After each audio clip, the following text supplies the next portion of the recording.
In 1953, a strange and terrifying incident quietly unfolded inside a Philippine prison late at night. Screams, bite marks, and attacks from an invisible force all happened right in front of government officials. The mayor was so shocked he couldn't speak, the doctors had no explanation, and a reporter even captured a photo that landed on the front page of newspapers across the country, throwing the entire nation into fear. Tonight, let me take you back to that year, back to the chilling case that pushed the whole Philippines into panic and remains unexplainable even today, the demonic bite incident.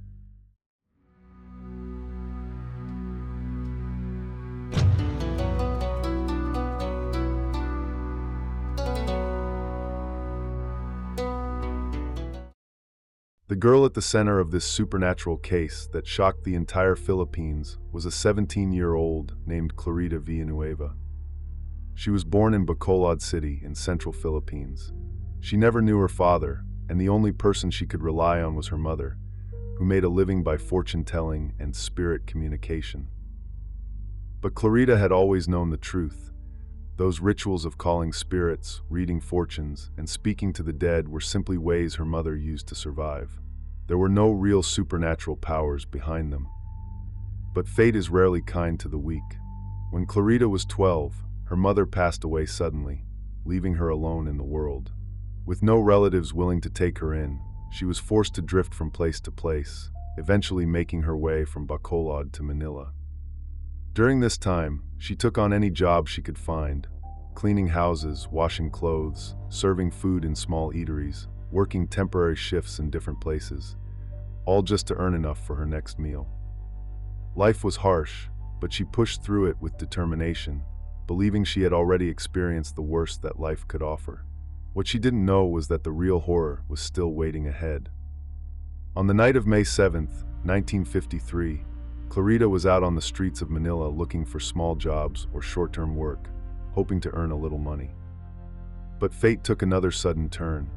The person she approached wasn't an employer, but an undercover officer doing a baiting operation. Before she could explain anything, she was arrested on the spot for vagrancy, without any chance to defend herself. That night, she was taken to the notorious Old Bilibid prison.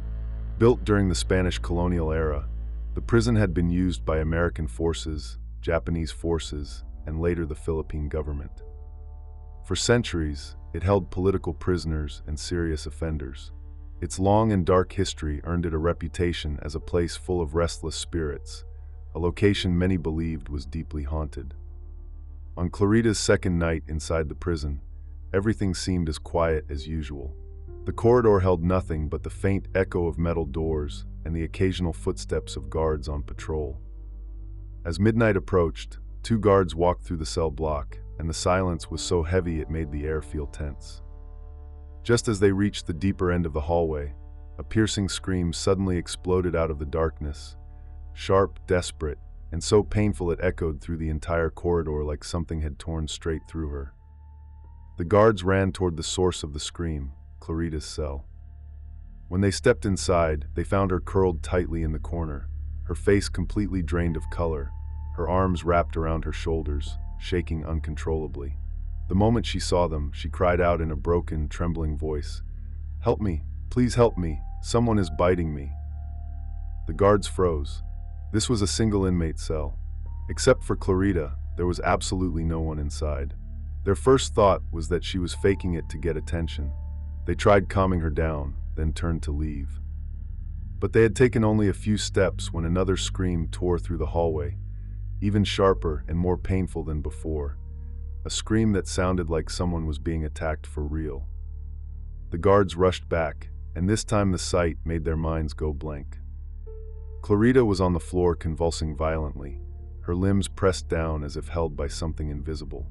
On her shoulders, arms, and even her legs, fresh bite marks were appearing, clear, defined, and some already showing tiny traces of blood. What chilled the guards even more was the placement of certain bite marks, places impossible for a person to reach by themselves. Both guards were terrified. They couldn't say a single word. A cold shiver ran down their backs, and they sprinted straight to the warden's office. That night, for the first time, they realized this wasn't just a prisoner causing trouble. Something truly strange had begun. Before dawn the next morning, the prison was jolted awake by another wave of screams. This time the sound was deeper, filled with pain and desperation, like someone being torn apart from the inside. The warden and the prison doctor rushed to the cell, and the moment they stepped in, they were stunned. Clarita was thrashing wildly on the floor, fighting against something they couldn't see. And right before their eyes, new bite marks began forming on her skin, one after another, slowly and clearly, as if something was biting down hard. The edges of the marks were swollen and red, even more disturbing than what the guards had witnessed the night before. The warden, unable to believe what he was seeing, swung his arms through the air, trying to grab whatever was attacking her, but his hands moved through nothing but cold, empty air. There was no one there, nothing visible, only an overwhelming sense of something terrifyingly wrong. Through tears and panic, Clarita cried that she could see two creatures, one tall and covered in hair, the other small with an unnatural, distorted appearance. She said they would suddenly rush at her and bite her arms, her neck, her back, with sharp teeth that felt like blades cutting into her, yet no one else could see anything. The medical team examined the marks and were stunned. The size, shape, and pattern of the bite marks were not human. They were too large, too rounded, and the entire outline looked like rows of sharp teeth, completely unlike any human dental structure. Within just 2 days, the warden and the doctors were forced to accept a disturbing conclusion. Whatever was happening was far beyond anything they could explain. Clarita was immediately transferred to the prison hospital, but the fear that followed her there was only the beginning. After Clarita was transferred to the prison hospital, the medical team first assumed she was dealing with emotional or psychological issues. But the moment they saw her injuries up close, everyone fell silent. The bite marks were not only large and strangely shaped, they also kept reappearing every single day, as if something was continuously attacking her. While the doctors struggled to make sense of what was happening, unsettling rumors began spreading inside the hospital. During this time, one doctor, a firm believer in science who completely dismissed Clarita's claims, openly mocked her during one of her episodes, insisting she was faking everything. But the very next day, that same doctor suddenly collapsed and died, with no medical history, no warning signs, and no clear explanation. This incident pushed the entire medical team into fear. Many began to suspect that the case had already gone far beyond what medicine was capable of handling. With no answers left, the hospital decided to seek help from the outside world and made the case public, hoping more experts would come forward. No one realized that this decision would be the spark that ignited nationwide panic. As soon as the story became public, reporters from all over the country swarmed to the hospital, almost filling every hallway. The mayor of Manila at the time, Lacson, also felt pressured to investigate personally due to the rapid rise in public attention. He was skeptical of anything supernatural, and he only came with the mindset of just taking a look. But the moment he leaned down to examine Clarita's arm, something happened that completely shattered his disbelief. A deep bite mark suddenly began forming right on her skin, slowly and clearly, as if something invisible had clamped down with force. The skin around it swelled and reddened, tiny drops of blood pushing out at the edges. Everyone in the room froze, holding their breath in shock. Mayor Lacson was stunned. His face went pale instantly, and he couldn't say a single word. That terrifying moment was captured by a reporter who had followed the mayor into the hospital. Shaken but quick to react, he pressed the shutter and caught the scene on film. That night, the photograph was printed on the front page of newspapers across the country with headlines similar to "Demonic Bite Appears in Front of the Mayor." News spread like wildfire. Crowds gathered outside the hospital hoping to catch a glimpse of the bitten girl, and even foreign media began reporting on the bizarre case. At that point, Clarita was no longer just a detained teenager. She had become the center of the most mysterious, most debated, and most unexplainable supernatural case in Philippine history. As the incident drew more and more attention, a missionary working in the Philippines named Lester Sumrall learned about the case. At first, he had only seen it in the newspaper, but when he found out that doctors, the mayor, and reporters had all witnessed bite marks appearing out of thin air, he decided to go to the hospital himself, hoping he might be able to help. The government was hesitant at first and didn't want a religious figure to get involved, but the situation had already gone far beyond what medicine could handle. Everyone had reached a dead end, so they finally agreed to let him try. The moment the pastor stepped into the hospital room, the atmosphere turned tense. Clarita, who had been weak and exhausted moments before, suddenly became extremely agitated. The instant she saw him, she began screaming uncontrollably, her voice filled with anger and terror. She even shouted, "I hate you," in a tone that didn't sound like her at all.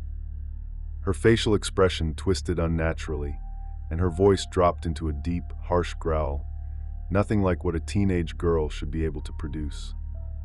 What made everyone's skin crawl even more was that Clarita suddenly began speaking fluent English while yelling at the pastor. She had never received proper schooling, didn't understand English, and certainly shouldn't have been able to respond with complex sentences. The air in the room felt like a rope pulled tighter and tighter. Clarita swung violently between rage and fear, one moment threatening, "I will kill all of you," and the next crying out, "They're coming back, they're right behind you," as if she were being torn apart by two opposing forces. This confrontation continued for 3 full days. On the night of the 3rd day, the pastor once again raised his cross and delivered one final command, demanding the entities harming her to leave. At that very moment, Clarita suddenly relaxed, as if something holding her had let go. Her strength drained instantly, her breathing steadied, and a calm expression, something she hadn't shown in days, slowly returned to her face. When she opened her eyes, she looked like herself again. The medical staff knew immediately that whatever had tormented her had finally left. With that, the exorcism came to an end.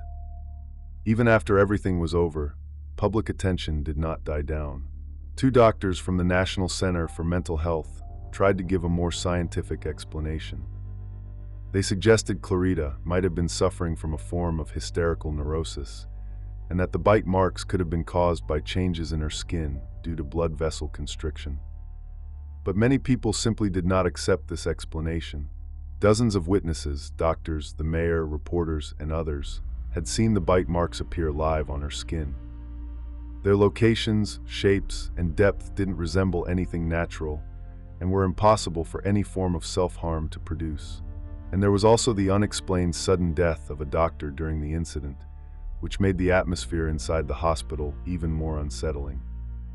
Although the event eventually calmed down, many questions remained unanswered. What exactly were those entities? Why did they target her? Where did they come from?